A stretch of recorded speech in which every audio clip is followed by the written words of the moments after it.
Operation Toofan വൻപിച്ച മുന്നേറ്റമാണ് കേരളത്തിൽ നടത്തിക്കൊണ്ടിരിക്കുന്നത്. ഇന്നലെ കേരളത്തിലെ എല്ലാ പോലീസ് സ്റ്റേഷനുകളിലും വലിയ തോതിലുള്ള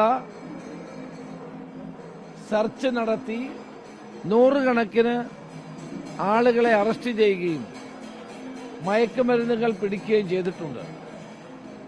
കേരളത്തിൽ ഇന്ന് വ്യാപകമായ തോതിൽ ജനങ്ങൾ ഇത് ഏറ്റെടുത്തിരിക്കുകയാണ്. ഇപ്പൊ വ്യാപാരി വ്യവസായികൾ 10 ലക്ഷത്തോളം വ്യാപാരി വ്യവസായികൾ ശ്രീ രാജുവിന്റെ നേതൃത്വത്തിൽ വ്യാപാരി വ്യവസായി ഏകോപന സമിതി ഈ ഓപ്പറേഷൻ തുഫാന് പിന്തുണ പ്രഖ്യാപിച്ചിരിക്കുകയാണ്.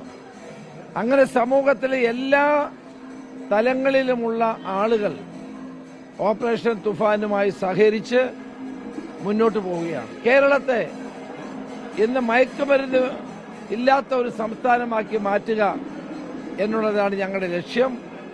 ആ ലക്ഷ്യം പൂർത്തീകരിക്കാൻ വേണ്ടിയിട്ടുള്ള പ്രവർത്തനങ്ങളുമായിട്ടാണ് മുന്നോട്ട് പോകുന്നത്. ഒരു സംശയവും വേണ്ട, ഈ മരണത്തിന്റെ വ്യാപാരികൾ അവരുടെ പ്രവർത്തനം അവസാനിപ്പിക്കണം. അവസാനിപ്പിച്ചില്ലെങ്കിൽ ശക്തമായ നടപടി, കാപ്പ ചുമത്തുക, അവരുടെ വസ്തുവകകൾ കണ്ടെത്തുക തുടങ്ങിയിട്ടുള്ള നിയമ നടപടികളുമായി മുന്നോട്ട് പോകാൻ തീരുമാനിച്ചിട്ടുണ്ട്. കേരളത്തിന്റെ മണ്ണിൽ കുട്ടികളെയും യുവതലമുറയെയും തകർക്കുന്ന ഈ ശക്തികൾക്കെതിരെയുള്ള പോരാട്ടത്തിന് ഇന്ന് കേരള ഗവൺമെന്റ് നേതൃത്വം കൊടുക്കുകയാണ്.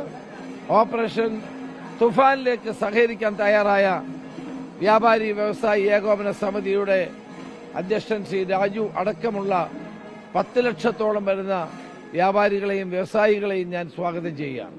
ED ഉദ്യോഗസ്ഥരെ ആക്രമിച്ച കേസിൽ പ്രതിക്ക് ജാമ്യം ലഭിച്ചിരുന്നു. അതിൽ ഈ പ്രോസിക്യൂട്ടറെ മാറ്റി നടക്കാനുള്ള തീരുമാനത്തിലേക്ക് സർക്കാർ പോയി. ഒരു സംശയവുമില്ല. ഗവൺമെന്റ് പറഞ്ഞിട്ട് 1 മാസമല്ല ആയ, പ്രോസിക്യൂട്ടർമാരെ നിയമിക്കാനുള്ള സമയമായിട്ടില്ല. പക്ഷേ ഈ കേസിൽ ഞങ്ങൾ സ്പെഷ്യൽ പ്രോസിക്യൂട്ടറെ വെക്കാൻ തീരുമാനിച്ചിരിക്കുകയാണ്.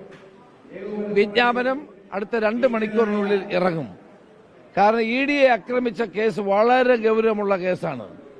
ഒരു കാരണവശാലും അംഗീകരിക്കാൻ കഴിയുന്നതല്ല. ആ പ്രതികൾക്ക് ജാമ്യം കിട്ടാൻ വേണ്ടി ഒത്തുകളിച്ച പ്രോസിക്യൂട്ടറെ എങ്ങനെ തലസ്ഥാനത്തു നിന്ന് മാറ്റാമെന്നുള്ളത് ഞങ്ങൾ ആലോചിക്കുകയാണ്. അവർക്ക് പകരം ഒരു സ്പെഷ്യൽ പ്രോസിക്യൂട്ടറെ വെച്ച് കേസ് നടത്താൻ ഡയറക്ടർ ജനറൽ ഓഫ് പ്രോസിക്യൂഷനും AGയും നിർദ്ദേശിച്ചിരിക്കുകയാണ്. ആ നിർദ്ദേശത്തിന്റെ അടിസ്ഥാനത്തിൽ പുതിയ സ്പെഷ്യൽ പ്രോസിക്യൂട്ടറെ ഇന്ന് തന്നെ നിയോഗിക്കും. നാളെ കേസിന് ഹാജരാകും.